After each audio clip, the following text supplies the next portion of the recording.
President, hver uke dør det mennesker på norske veier. Årsakene er mange. Det er fart, det er rus, det er veistandard, føreforhold, ras, uoppmerksomhet eller rett og slett tilfeldigheter. Mange bilister legger ut på veien med gnagende uro i magen. Det er mange faktorer som sjåføren selv ikke kan kontrollere. Lavere fartsgrenser og mer fartskontroll vil ikke hjelpe deg når du plutselig rundt en sving møter en uoppmerksom bilist som kommer mot deg i ditt eget kjørefelt. Holdningskampanjer vil ikke kunne redde deg mot konsekvensene av å få sleng på bilen den dagen du kjører på en vei med dårlig veistandard og uten autovern, eller møter et vogntog med sleng på hengeren. De dramatiske møteulykkene tar liv på brøkdelen av et sekund. Kanskje er det føreren i den ene bilen å bebreide. Det har lite å si for de som sitter i den andre bilen. Det er i slike situasjoner midtdelere redder liv. Noen retter pekefingeren mot bilistene selv, men jeg synes det er vanskelig å rette pekefingeren mot de som blir truffet av en bil som kommer i feil kjørefelt. Vi som ansvarlige politikere må gå i oss selv og spørre, hva kan vi gjøre bedre? Derfor inviterte Høyre i forrige uke alle partiene med på en felles dugnad for trafikksikkerhet, gjennom å bli med på et forslag om å få en snarlig sak for Stortinget om et langt høyere tempo i bygging av blant annet midtdelere.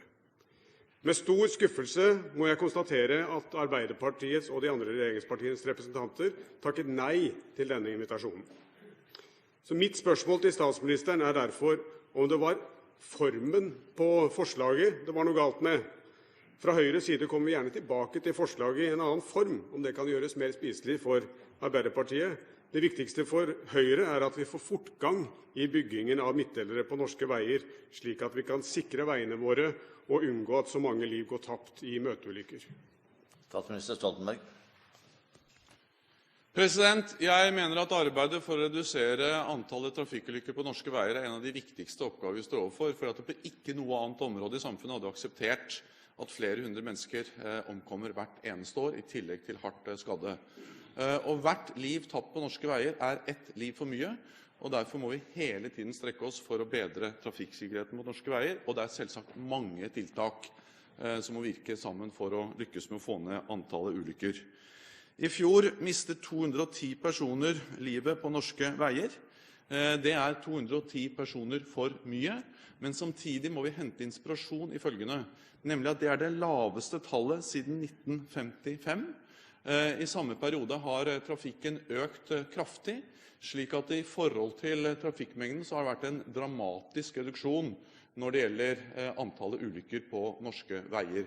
Det laveste antallet drepte siden 1955 i en periode hvor trafikken har økt kraftig, er et uttrykk for at tross alt så er trafikksikkerheten bedret, selv om det ikke er noen trøst for de som fortsatt opplever ulykker, mister sin nærmeste alvorlig skade på norske veier. Det er helt sikkert mange årsaker til at antall trafikkulykker går ned. Kommer helt sikkert til å svinge litt også i årene som kommer, opp og ned, men trenden er nedadgående.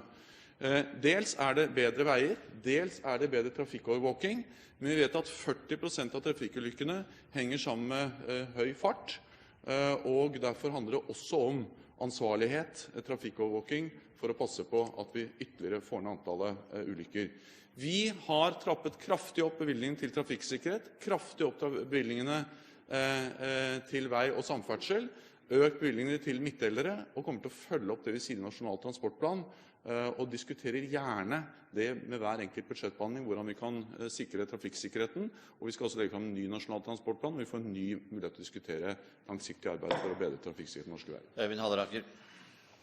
Ja, president, som vanlig så får vi jo dette pengeskrytet fra regjeringspartiene. Jeg må minne statsministeren om at man ligger 500 millioner etter den planen man selv har lagt. Fra Høyres side så har vi altså lagt 1,4 milliarder mer på bordet enn regjeringen de siste 2 årene. Nei, president, jeg er skuffet. Jeg hadde i det lengste trodd at statsministeren ville skjære igjennom og ta imot en slik utstrakt hånd fra Høyre, i den gode hensikt å redde flere fra den forferdelige møtedøden på veiene. Etter vår mening så kan vi ikke sitte og se på at mennesker dør og blir hardt skadd i trafikken, når det er mulig å gjøre mer med det vi faktisk kan gjøre noe med, nemlig bygge midtdelere. Jeg er overrasket, president, og spør statsministeren en gang til. Er det mulig at vi kan sette oss ned med regjeringen og bli enige om at det skal lages en forpliktende handlingsplan for bygging av midtdelere på norske veier for å redde flere norske liv? Statsminister Stoltenberg.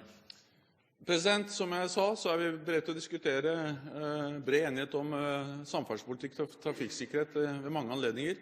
Vi har budsjetter hvert eneste år hvor vi har altså omfattende bevilgning og diskusjon om trafikksikkerhetstiltak og mulighet for å komme fram til omforente standpunkter.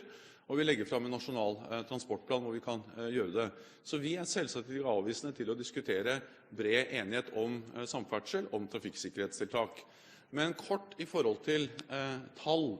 Det er altså slik at denne regjeringen gikk til valg i 2005, da vi var i opposisjon, på en transportplan som lå 2 milliarder kroner over hvert eneste år den forrige regjeringen la opp til. Da sa den forrige regjeringen at det var helt urealistisk overbud. Vi gjennomførte det og la til og med litt oppå de 2 milliardene hvert år. Nå har vi lagt fram en ny transportplan som går 10 milliarder over det igjen, og vi er i full rute når det gjelder å oppfylle det. Vi har aldri sagt at vi skal gå opp 10 milliarder med en gang, men vi er på en opptrapping som gjør at vi kommer til å nå det målet. Så ønsker man veier, må man stemme på de rød-grønne.